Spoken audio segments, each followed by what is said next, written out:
Well, hello, everyone. Welcome to the Writer's Tribe Talk Show. I am so glad you're here with us, and I'm especially glad that my guest is here with me today. She is Mary Carroll Moore. She is an award-winning, best-selling author, and we are going to talk to her right after this.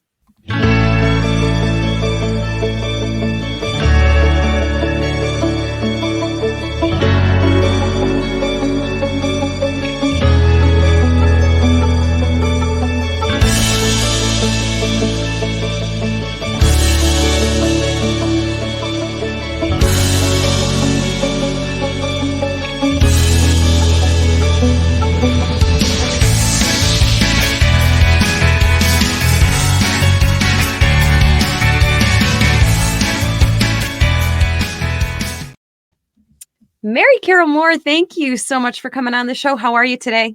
I'm great, and I'm so happy to be here. Thanks, Elsa. Absolutely. Listen, I actually I feel like I want to say your full name every time because it's such a great name. It's such a gorgeous flow. If you grew up in the South, you'll call me Mary Carroll, but that's actually not my name. It's Mary. So here we are. That's funny. That's funny. I love it. So, as I mentioned in the opening, you are an award-winning author. You're a best-selling author. You have written 14 books, correct? Yes. Very Sounds amazing. prolific. I Thank love you. it. 3 different genres. Yes. We're going to be talking about your brand new book, guys. We're going to talk about that in just a second. I want to ask first, do you have a favorite genre to write in, or do you love them all equal? I love fiction. I You love do. fiction. It's such a relief after years of being a food journalist. I was a LA Times syndicated food journalist, and I always smelled like garlic. But I loved food writing for a long, long time, a good career of it. Now I am happily in the imaginary worlds of fiction. Fiction is a blast, isn't it? Because you get to create. You just get to be so creative and create this whole universe of your own design. And that's powerful. I love it too. So your latest book is fiction. You just released it in October, is that right? Yes. Okay. And it is, and I want to make sure I get the title right because it's such a cool title. A Woman's Guide to Search and Rescue, a novel. Yes. So let's go right into that. I want to show everybody the picture first. Here is the picture. A Woman's Guide to Search and Rescue, a novel. So tell me a little bit about the background of this book. So I do know I did a little bit of cheating, or I like to call it prep. And I do know that your inspiration for at least one of the characters in there is your mom. So I would love to hear the background of this. Well, my mom was a pilot. She is very competitive, and her older brother was a pilot entering World War II. And she went up to my grandfather and said, "I'm getting lessons too." And so she took her lessons alongside him and got her commercial license I think, in 1942. She was only 22 years old, and she applied for the Women's Air Force Service Pilots program, which was very competitive. They had 20,000 women apply, and she applied twice and got accepted, and only 1,000 got in. And then she flew with them for 2 years and transported bombers and ferried planes and did training exercises so that the military could free up the men to go overseas. And then after that, after the war, she was a commercial pilot for a while, and then she had my older sister and decided to stop flying. But she'd always been this mystery to me. I couldn't believe I grew up with this mother.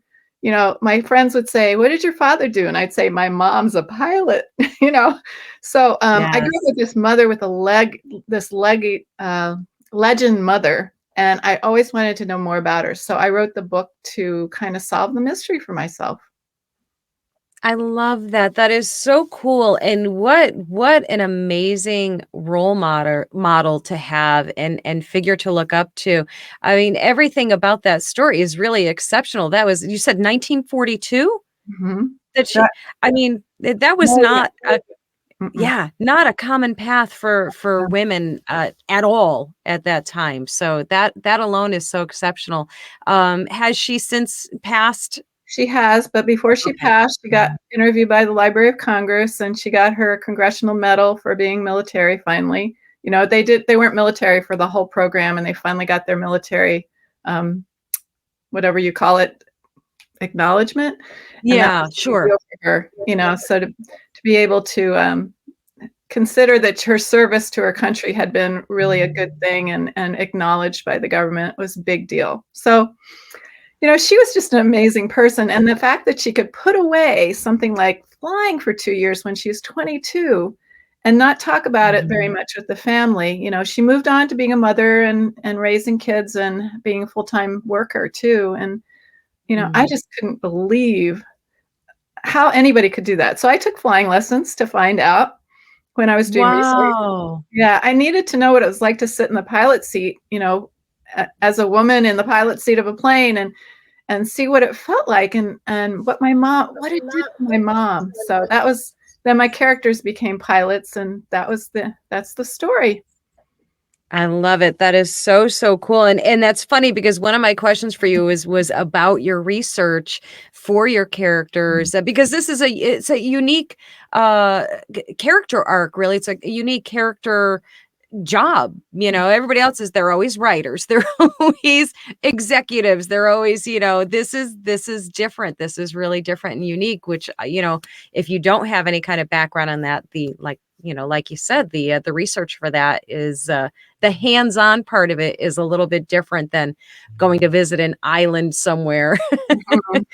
So Oh, did you love flying? I loved it.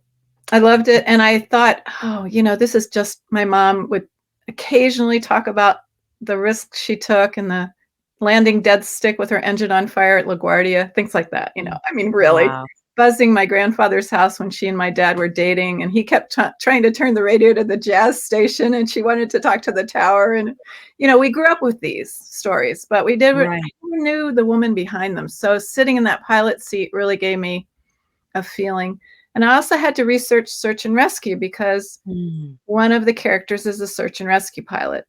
And so I was lucky enough to have a writing student who was a search and rescue ground worker in California.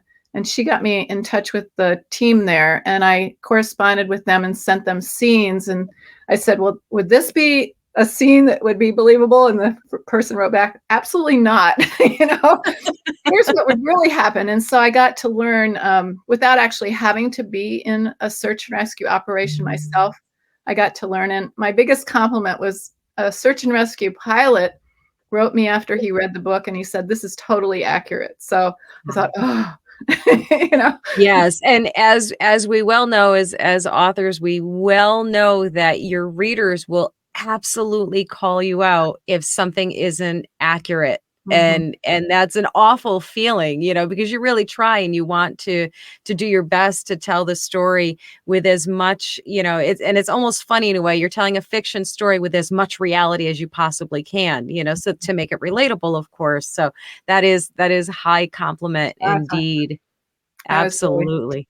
because I really don't Oh, wanna mess up on those technical details. It blows the book apart, you know, you have to have the sure. flying accurate. She crash lands in the beginning scene, and I had to have her walk away and have the plane explode, and, you know, how do you do that? So, again, I tapped into my students, one of whom was a flying instructor, so she and her cohorts helped me a lot.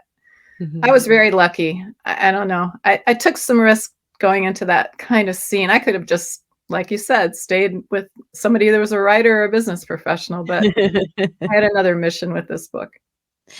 Funny though, I think what's especially cool about that too is that I think, and I hate to put all the stereotypical things, but they are what they are. I think that probably makes the book appealing to men as well as women because we always think that, certain genres are aimed towards certain, groups. But that widens your audience perspective right there because men, not to say, you always have to give disclaimers on everything you say. There, of course, women love action and adventure and all of the things, but that is typically men really love that, especially. So I think that's great that it opens your book is open to such a wide audience, and that's fantastic. and hard to Yeah, do, really. it is, and I didn't expect men to like it. I actually felt like it was women's fiction. It's about two Sure. strange sisters reuniting and, but I've gotten tons of compliments. I mean, tons, like maybe a dozen or more compliments from male readers who said, "This was great," and I thought, "Oh," it makes me feel like I've crossed boundaries. I've Yes. opened this, like you said, opened the field up that men can read this and feel involved in the action and adventure and even in the Right. relationships. So, Mhm. good. And speaking of your 2 female characters, they're so different and so intriguingly different. Your main character, I don't know if it's correct me if it's not really fair to call her the main character, but, I guess she is your protagonist. She is a, famous, musician, is that right? Mhm. Indie Okay, cult musician, yeah, mhm. She's got and, a cult following, yeah. okay, so yeah, so that's cool in itself. The storyline is just so fascinating to me, and I personally thought so brilliant, and it is at the very top of my to be read list. You know the to be read list. You know how Ah, long they are. So when you start shuffling them around, don't tell any of the other people that I won't. I feel very flattered, thank you. yeah, no, I thought the storyline just sounds absolutely fascinating and just such a fun, great read, and I took a peek on Amazon and saw those Amazon reviews, all Mhm, 5-star reviews, and there's quite a lot of them. So there is a very good consensus that this was a really mhm. well-written book, so, you have every right to be proud of that book baby of I'm yours. amazed. I've done 14 of these, and this is the first one that's really had jet fuel. I mean, not to use a flying metaphor, but really, all the other ones were slow burners. They've lasted a long time. They've done well, but this one took off, and pre-orders put it in the Amazon bestseller category. So my friend wrote me. She said, "You're a hot new release." I said, "What's that?" So anyway, I'm kind of humbled by it all, and I'm just delighted that readers are getting so much out of it, and they're passing it to friends and talking about it. So this is like a dream come true after all these books. Sure. Oh, absolutely. I totally understand that. Yeah, and it's one of those things that it's one of those books, and I'm putting the words out into the universe that boy, I would love to see this as a movie. I think it would Yeah, make an amazing, me too. wonderful movie. So if this gets into the right line of sight or ears of somebody in that lane, I would love to see that happen for you. That would be so, so cool. Thank And you. probably terrifying, right? I mean, it's so Yeah, hard, all of it, when you're starting to relinquish control of parts of your work. It's probably a little daunting, but you still ultimately hold the control. So fingers crossed for something like that to thank happen for you. you. Tell me a little bit more about your other books too. Mhm. You so there's 14 books. There's a lot, 3 different genres. Tell me a little bit if you can. I know I won't make you go into like each one, but kind of your arc of what you started with. Okay. Well, I lived in France when I was in college, and I just loved it. And I come from a foodie family. My parents were really into food. My father traveled a lot, and we lived well with food, at least. And when I came back from France, I got really interested in teaching cooking. So I got a job teaching French cooking, and I got enlisted to write a column for a local magazine in Arizona. And that became a cookbook, and that became a cooking school in the Bay Area, and that became more cookbooks, one of which was a Julia Child Award winner. Again, I'm Wow. so naive about things that it won this award, and I got an invitation to the ceremony, and I didn't go. I didn't know what it, what it was about. Oh, So now I know. People are sure. celebrities in the chef world now. So then the LA Times, I got me they got interested in my writing, so I contracted with them to do a weekly column with the syndicate, LA Times syndicate. So it was in 86 papers around the U.S. and Canada. And that was really fun. I did that for 12 years, and then I moved into more self-help. I wrote a book about change and how to handle change. And Mm. then I decided I really wanted fiction. So I went back to school, believe it or not, at age Wow. 50 to get Good my for MFA. you. And then my first novel was published in 2009, and it got nominated for Penn Faulkner. So, it's been a nice road as a writer, and I couldn't believe that I left my career in food writing, which was very lucrative and very, Yeah. I was like on top of the heap at that point, and went into fiction. I just gave it all up because I knew Wow. that I needed to do something. I was at that point in my life where I had to make some decisions, like, is this all I'm going to do? And no, I really want to write fiction, and I have no clue as to how to do it. So that's I had to go back to school. It was a big Wow, deal. that's amazing. I love that. Well, first of all, I love the risk taking of it. Moving from something that is secure and solid and known, and deciding. And like you said, I'm in my 50s, and I was a late bloomer in doing all of this type of stuff.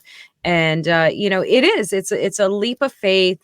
It's a leap of courage, and you don't know where the road's going to take you. And I love that you had so much wonderful validation for those steps along the way, because so many people don't get the overt validation that you kind of need to keep going forward with it. So what a testament to your talent. That's very, very cool. I'm so happy for you. Thank you. I, I feel like I'm more stubborn than talented, Elsa. I hate to give up stuff. I think I inherited that from my mom. I just am like a little bulldog, and if I'm trying something, I'm gonna do it, and that kept me going versus talent. I think I got better at writing along the way. But thank you. sure. You're very welcome. That's wonderful. Are you working on anything right now? Or are you in a pause? You're working. I have another book coming out in the spring. I don't know. Very These are exciting. a little too fast for me, but they were both ready, so we staggered them. And the next one is out in April, and that takes place on a Caribbean island, and it's about Ooh, a gambling tournament that a woman gets drawn into against her will, and the trouble that comes from that. So I'm wow. not a Did you get to have gambler. I was going to say, did you get to have some fun research for that? No, I didn't know. I had mostly friends that I talked to, and I'm not in that world at all. But it would have been fun if I had gotten into it, I guess. But I didn't. Yeah. And this is a completely different book than the one I just wrote. But I love it, and my agent says it's my best one, so I hope that people like it. That is wonderful. Did you have any trouble changing gears from one set of characters to a whole new set? I mean, like, did you have any kind of process or do anything at all to kind of purge them to be able to move on to the next one, or were you able to just move into the next It was life? hard. No, it's hard. Yeah. So while my book, I got advice from a really good friend who said, while your book's with your agent, she was a hands-on agent, and she's really into the editing thing. So I knew it would take her a while. And she's slow. So she's good and Mhm. slow. And so I thought, what am I going to do? I'm going to go crazy and not bugging her, And so I thought, okay, I'm going to start another book. I had an idea. And so I deliberately divorced myself from the book that she had and worked on this other one, which was kind of a fun Caribbean island, little vacation. And there's an Yeah, artist who's the main character, and she goes down to complete a portrait of this wealthy man who's fallen into hard times, and she's stuck on the island, no money. And so I thought, that'll be fun. I'll just write it. And then I got into it, that's and awesome. I couldn't actually stop. So I was like, don't talk to me, my agent. Don't talk to me about the other book. You keep it as long Right. as you want. Actually, That's what a smart tactic too, like to distract yourself, just yeah. dive right into a whole new project and get immersed in that. That's brilliant strategy. I like it. It was the only thing that saved me from being a total pest. So I thought, this works for everybody, and I'm just gonna. And then I had a new book, and then Right. I ran it through my writers group and feedback and all this normal things, and then I gave it to my agent. She loved it. She said, "Okay, we'll do this one after this one." So That's fabulous. now I'm going to stop Wow. for a while. I'm going to stop for a while and do other things. You think you're gonna stop Maybe, for a yeah, while. I know. When those muses come to you, it's like you're compelled, right? You're almost ordered Yeah, to get back to work. So, but I get it. true. I totally get it. But you never really rest, because I happen to see that you put out something called your weekly writing exercises. This is something you do every week for your subscribers, correct? Yes, since That's exceptional. 2008. Yeah. That's wonderful. Tell me a little bit about that, or I should say, tell our viewers and listeners a little bit about that. Well, when I was teaching, I taught writing for several schools in the US and for many, many years, about 2 decades. And my students would always have these incredible questions, like really gnarly questions. And I would say I hadn't have time in class to answer them. So I said, I'm going to start a blog and you send me your questions and I'll just write an article every Friday and I'll answer your questions. And so uh, I I did. I started on Blogspot and I got all these subscribers and it was like, oh my God, this is actually working. And then I got so many subscribers, I had to move to a platform that could handle all the addresses. And then finally, a friend of mine told me about Substack, which is a wonderful community, because I really wanted to create more of a community feel with the exercises. Like people would try them and then comment, so we have kind of a classroom there. So I moved to Substack in April, and my subscriptions went up, way up. So I'm Yeah, you very have like happy. thousands. There's thousands of subscribers on there. Yeah, it's Yeah, amazing. I'm really happy with it. And every Friday is hard. I tell you, sometimes I just don't have it in me. And so I think, okay, what can I? And then something will come and I'll start to get into the writing of how to do, like this last week was bad guys. How do you write villains Ooh. that are believable? Because a lot of people stereotype their villains. And I got this impression as I was writing a villain for this novel that just came out that the actual part of them that is longing for something is the thing that makes them human. So if you can find out what your villain really longs for, you can make them a little bit more not necessarily relatable, because they're not really relatable people, but at least more believable. And I did an essay on that, and it's gotten very good response. So I think the idea is that you can get a very kind of rhythm going with with the people, and I love that. I love the whole idea of just having an audience, not an audience, but a group of readers that are going to, I don't know, carry me along. And I, I just I just have a great time with it. Every week I sit I down, I love think it. I don't know what I'm going to write about, and then I come up with something. So I guess I'll That's keep going. fabulous.